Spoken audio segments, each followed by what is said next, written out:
Now, the next thing I want to talk about is linked to that first thing we were just talking about, because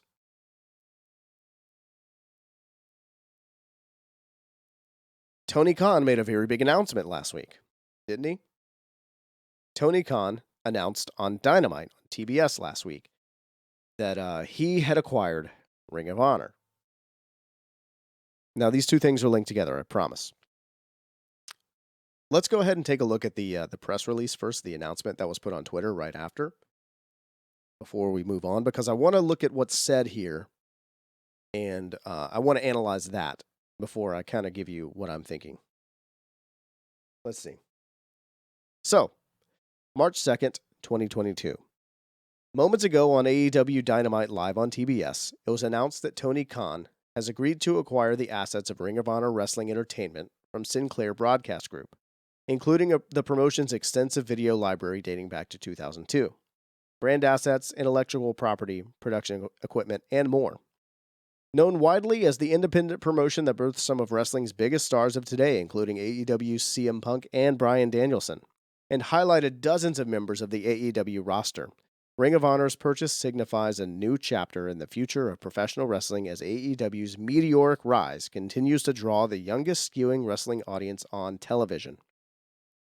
Ring of Honor's influence on modern professional wrestling is etched permanently in the history books, and this acquisition ensures that its legacy will be kept alive and treated with the utmost respect, said Tony Khan, CEO of AEW, Chief Football Strategy Officer of the Jacksonville Jaguars, and GM/Sporting Director of Fulham FC.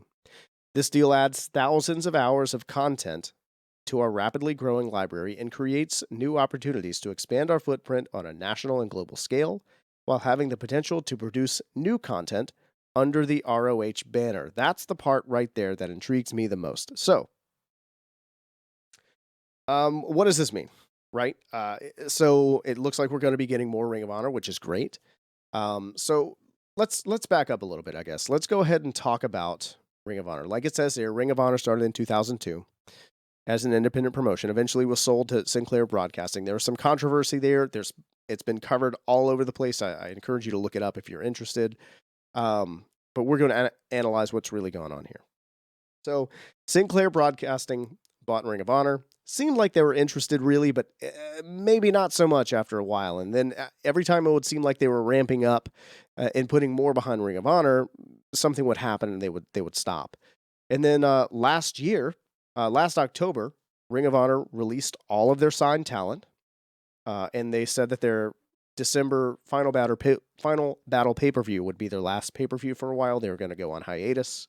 And then they started to announce their April relaunch with the Supercard of Honor 15 pay-per-view. That was going to happen, I believe, April 1st. They're already announcing names for that, matches for that Supercard of Honor pay-per-view. So my question is, does it still happen? I guess it does still happen, but I don't know if Tony Khan already has. I'm not sure. I would imagine so. It would happen. I would think that if it's already booked, they already got the names booked, he'd want to move forward with that. So I'm guessing that is still happening. So there's a couple reasons why would Tony Khan want to buy. Well, there's a lot of reasons, let's be honest, but there's two that I think that are most important. One, a lot of people are saying, and even in the article that I just showed you from bodyslam.net, they talked about it a little bit in there. You can go back and check out that article. It's very good. That they were going to use it as an NXT of sorts, and I think that does kind of make sense a little bit, but I don't think it's going to be a straight one-to-one NXT. And I'll explain. Hold on. So I get so parched whenever I'm talking. I gotta stay hydrated. Anyway, I don't think it'll be this developmental place where they're teaching you how to work their way, so that you can be on their show. I think what it's going to be is it's going to be a place for them to sign independent talent to keep them away from WWE. Okay. WWE did the same thing with ECW back in the 90s. They did it with lots of people. If someone wasn't quite ready yet, they thought, or they weren't ready for them, they would go to Paul Heyman and say, hey, sign this person, tie them up. We don't want WCW getting them. They did that with Steve Austin. They did it with Brackus. Brackus didn't really work out. Steve Austin, I'd say that one paid off, right? I think if all of them were failures, except for Steve Austin, the whole experiment paid off, right? So, a few years back, it seemed like WWE was signing away pretty much all of the main event talent from Ring of Honor. Now, a few stayed, your Jay Lethals, your Dalton Castles, et cetera, et cetera. Too many to name, but they signed away a lot of names. Kyle O'Reilly, Adam Cole, lots and lots of names. All of a sudden, here's the thing. I don't know if they're necessarily trying to drive I don't know if they were scared of Ring of Honor as a competitor, but I mean, here's the thing. If all of wrestling fandom is a pie, WWE is going to want to cut the biggest possible slice they can for themselves. And if they see Ring of Honor encroaching on that, if they see Ring of Honor trying to cut a bigger slice here, they're going to do what they can to try and push them back, right? Make sure they're not cutting that bigger piece of the pie. Same thing's happening between AEW and WWE right now. I don't think that either one of them is trying to, let me walk that back. I don't think AEW is trying to put WWE out of business long term, at least. I think that AEW is just trying to cut a bigger slice of that market share pie for themselves. I mean, it makes sense. So what they're going to do is they're going to try and cut WWE off from signing all this independent talent. I mean, WWE has been releasing a lot of people over the last couple years now. They did get pretty heavy, but that doesn't mean they're not going to continue to sign new people. It's going to happen. So you got to have a place to put all these guys, right? Especially if you don't think they're ready for your TV, but if they can work their style and work their style really well, you're going to want to put them on that other show. I don't even want to call it a B show. I think it's going to be mostly a separate entity. And occasionally an AEW talent will go down there, especially the guys that have history there, like we said, Adam Cole, etc. And they send them send them over to Ring of Honor to give some guys the rub, and also kind of act as a gatekeeper as well, right? I mean, you could send someone over there to wrestle someone you've had your eye on, you have high hopes for, and then after they work with them, they can come back to Tony Khan and say, yes, they have it. No, they don't have it. Yes, they do kind of have it, but they need more work here and here and here. So less like a training facility kind of thing, training ground kind of thing, and more just signing people to get them to work, give them a good volume of work so they can get more experience and get better and eventually put them on your show where people are going to be, at least one segment of the crowd is going to be familiar with them. Now, second reason, I think this is the big one. Streaming rights. Okay. Streaming rights are a big deal. All right. Licensing deals for television are a big deal. Streaming rights are also a big deal. AEW has not really existed for that long. And they don't run a pay-per-view every month, which I actually like. Thank you, AEW, for not running a pay-per-view every single month. And I don't think it makes sense to. Financially for the fans and also storyline wise, I just don't think it makes sense. I mean, I think they do a good job with having their handful of pay-per-views every year and then having their big events every now and then on cable TV as well every year. I think they do a very good job with that. I'm in favor of that. Now, however, when you're shopping your streaming rights to streaming services, it's a big, big flex to present them with a giant video library that they can dump onto their streaming service all at one time. When WWE launched the WWE Network, which you can't get anymore in the US, it was a big flex for them to say, oh, and also we have the entire WCW pay-per-view library. We have the entire ECW pay-per-view library, which they kind of, sort of, yeah. And then a lot of also, we're putting Nitro and Thunder up there, et cetera, et cetera. So it was a big deal. I mean, that turns your head, So if they can go to a streaming service and say, look, we want to sell you our streaming rights. We have a weekly TV show that's been going on for a few years now.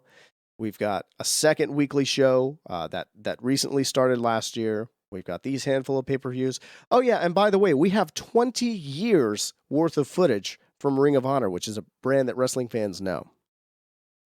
That's very attractive, right? I think it was a big reason why, say Disney bought up a lot of the properties that they bought up before they launched Disney Plus. It's a big flex if you can say, we've got all of Star Wars. It's a big flex if you can say, we've got all of The Simpsons. So it's a big deal. It's very easy to target advertising at wrestling fans, or fans of any one particular thing, right? It's just wrestling in this instance. You can target those ads on Twitter, on Instagram, on TikTok, to get wrestling fans to sign up for it. So who would that be? I mean, you got to think about it big picture wise, right? Currently, AEW airs on TBS and TNT, YouTube as well, but we're not really thinking about that in context of streaming rights like this. TNT, owned by Turner Broadcasting. That company is owned by Warner Media, ultimately owned by AT&T. That's beside the point. But that is the company that owns HBO, and by extension, HBO Max. So you've already got a relationship with this company. You've been on their TV consistently for years now. You've been delivering ratings, a consistent amount of ratings, right? I mean, you're not really breaking the million person viewership so much, but you're dominating the demographics you're wanting to dominate, et cetera, et cetera. And also, people just watch TV differently, but they know what they're getting. At this point in time, they know what they have on their hands. Turner knows. They know how many viewers they're going to have on Wednesday night every week. They know how many viewers they're going to have on Friday night every week. So you can take that reliable information and use that to sell your streaming rights. I mean, that's a big deal. Your streaming rights are a very big commodity. Merchandising is still going to be your biggest one, but AEW hasn't quite ramped up the merchandising to the level of, say, WWE, definitely, just yet. I mean, they sell plenty of merchandise. They've got good partnerships with a lot of great retailers and merchandise, printers, we'll say, in terms of shirts and posters and whatnot. So I think a big part of this is streaming rights. That's what it is. This is the kind of stuff that I kind of geek out about. It's really weird. I guess really weird thing for me to geek out about, but it's true. It's the kind of thing that I think about anyway. I'd love to hear your thoughts on all this, on Cody Rhodes, on AEW acquiring Ring of Honor, what you think AEW is going to do with Ring of Honor, and what do you think is going to happen as far as the streaming situation goes. To begin with, put that in the comments down below. Hit me up on Twitter at Grant L. Fletcher, or leave me a voicemail at the number that we gave earlier in the episode here. Now, if you're like me, you're a huge fan of trivia, and that's why I wrote It's Trivial, 1,000 Trivia Questions.